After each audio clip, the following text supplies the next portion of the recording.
एक रात जो सिर्फ एक रात नहीं थी, वो रात थी जब एक अलर्ट सिस्टम ने सिग्नल दिया। किसी ने सुना, किसी ने दर्ज किया, लेकिन वो सिग्नल आगे नहीं पहुंचा, और जब पहुंचा तब तक बहुत देर हो चुकी थी। ये कोई फिल्मी कहानी नहीं है, ये 2025 की एक ऐसी सच्ची घटना है जिस पर अभी भी सवाल उठाए जा रहे हैं। इंडियन आर्मी के अंदर से जो चीख उठी थी, वो चीख ब्यूरोक्रेसी की दीवारों में खो गई।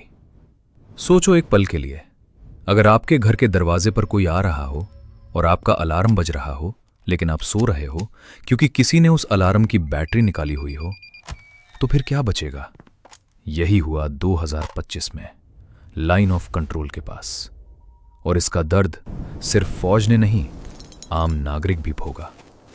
साल 2025, जम्मू के अपर बेल्ट में, जहां पहाड़ खामोश होते हैं और हवाएं भी रुक रुक कर चलती हैं, वहां इंडियन आर्मी की फॉरवर्ड पोस्ट्स पर एक अनयूजुअल मूवमेंट डिटेक्ट की गई थी। सैटेलाइट इमेजरी, ग्राउंड सेंसर्स और ह्यूमन इंटेलिजेंस, तीनों ने एक ही बात कही थी, कुछ आ रहा है। आर्मी के इंटरनल कम्युनिकेशन में यह अलर्ट लेवल 2 पर फ्लैग किया गया, मतलब सीरियस, मतलब अभी काम करो। लेकिन क्या हुआ?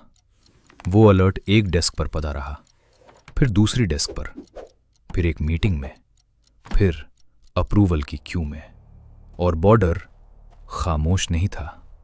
इन्फिल्ट्रेटर्स कब आते हैं? रात को, जब अंधेरा पूरा हो, जब टेम्परेचर गिरता है और सेंट्रीज की आंखें ठकां से भारी हो जाती हैं। वो लोग ट्रेंड होते हैं, ये जानते हैं कि सिस्टम कब सोया होता है। 2025 की उस रात में सिस्टम सिर्फ सो नहीं रहा था, सिस्टम ने आंखें बंद की हुई थीं, खुद। आर्मी सोर्सेस के मुताबिक, जो बाद में एक इंटरनल इंक्वायरी में सामने आया, अलर्ट को non urgent secondary review category में डाला गया था। ये एक प्रोसीजरल गलती थी, सिर्फ एक क्लासिफिकेशन की गलती, लेकिन उस एक गलती ने डोमिनो इफेक्ट शुरू कर दिया।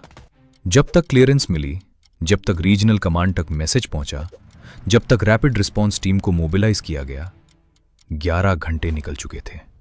11 घंटे। और इन्फिल्ट्रेटर्स 11 घंटे में कितनी दूर जा सकते हैं?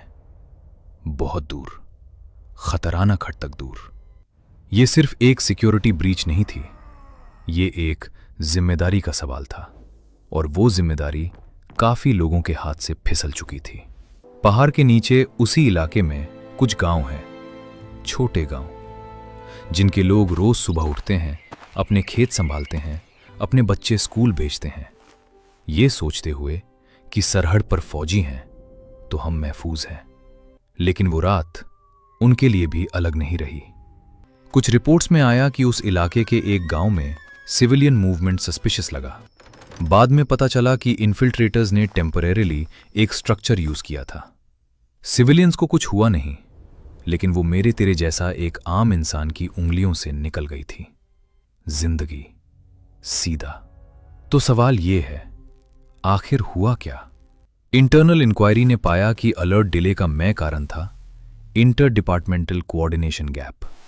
मतलब आर्मी ने बताया, लेकिन इंटेलिजेंस एजेंसी का लूप अलग था।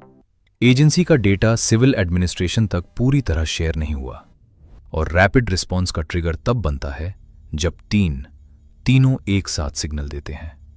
एक कंपार्टमेंट में सब कुछ था, सिर्फ कंपार्टमेंट के दरवाजे बंद थे।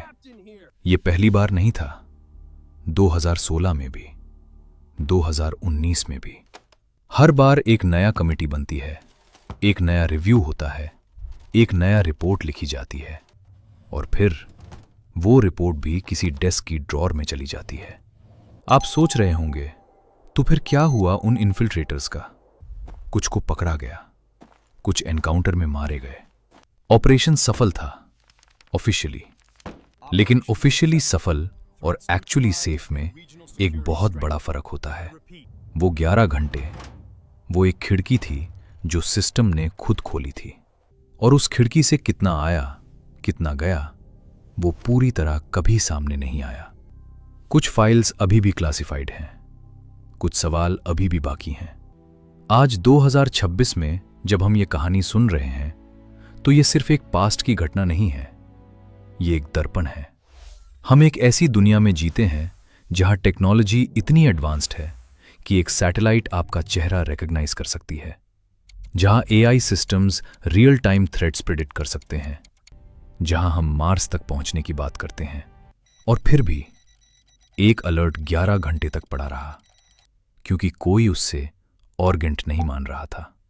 तो असली सवाल टेक्नोलॉजी का नहीं है, असली सवाल नियत का है, जिम्मेदारी का है, और उस इंसानी गफलत का है जो हर सिस्टम में, हर देश में, हर रात को एक कोना धोती रहती है और मुश्किल से ही खाली हाथ जाती है। सरहद पर फौजी जाग रहे हैं, सवाल ये है, क्या हम जाग रहे हैं?